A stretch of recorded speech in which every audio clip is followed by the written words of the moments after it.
All right, so it's that time for your weekly trucking news roundup.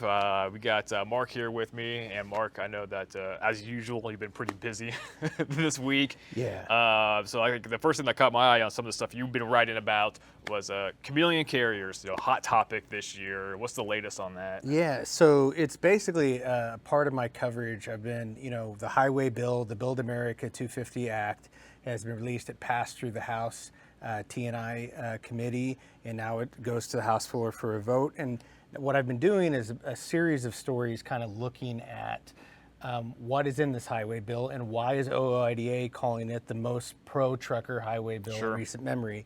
And to that point, it includes provision on chameleon carriers. It basically would incorporate Harriet Hageman's SAFE Act, which would, kind of stop chameleon carriers. And for me to back up, I guess a little bit, if anybody has a question of what a chameleon carrier is, it's basically, they get violations, FMCSA says you're out, that same carrier is able to just apply again, get a new DOT number. It's playing whack-a-mole, basically, is what's happening. And, it's just a situation that needs to be stopped. It's gone on way too long. And this highway bill would include some provisions to help curb that and stop bad actors from continuing to be able to run a trucking company. Yeah, and that topic has gotten a whole lot of new attention. We got the 60 Minutes on Super Ego, so the public now is very well aware of it. So maybe we should get some momentum moving forward. Yeah, and I think there's definitely that's been tied to it. And this, I'll say too, on this chameleon carriers, it actually wasn't a part of the original highway bill, but it got added as an amendment from Representative Dave Taylor out of Ohio, added that in. And I think some of that stuff, like you said, that 60-minute story has added some momentum to all of this. Great. So let's talk about the economy real quick. And I'll make it real quick because I'm sure we're all tired of hearing about the economy. So, what happened recently was the federal jobs report showed that more than 4,000 truck drivers, there are 4,000 fewer truck drivers, let's put it that way.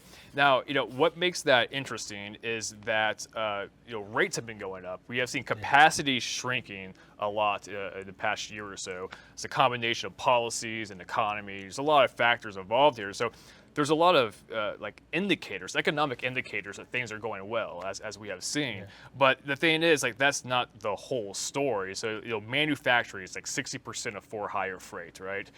If you look at manufacturing jobs are up. That's kind of a good thing, right? Well, you dig into the data, there's more to that story. It's not necessarily the right kind of manufacturing for truck drivers. Anyway, I kind of get deep into the weeds on that as to why, even though on a broader scale things are looking good, when you drill down, we're not quite out of the weeds just yet. So you can check more of that at the landline.media.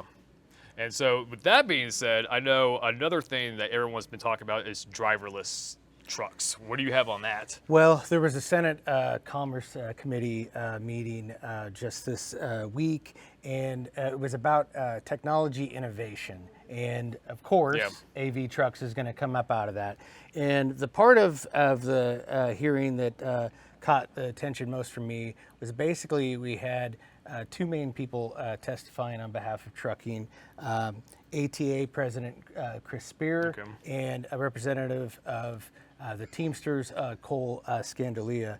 And basically the argument was from ATA, from Chris Spear, is that driverless trucks will actually create more jobs in the trucking industry. Okay. Let's scratch our heads, all of us, and do that, but that is his argument. Sure. And then the Teamsters representative is basically saying that goes against history. Yeah, common sense. Basically, he goes, he's not worried about it happening overnight, happening tomorrow, anything like that.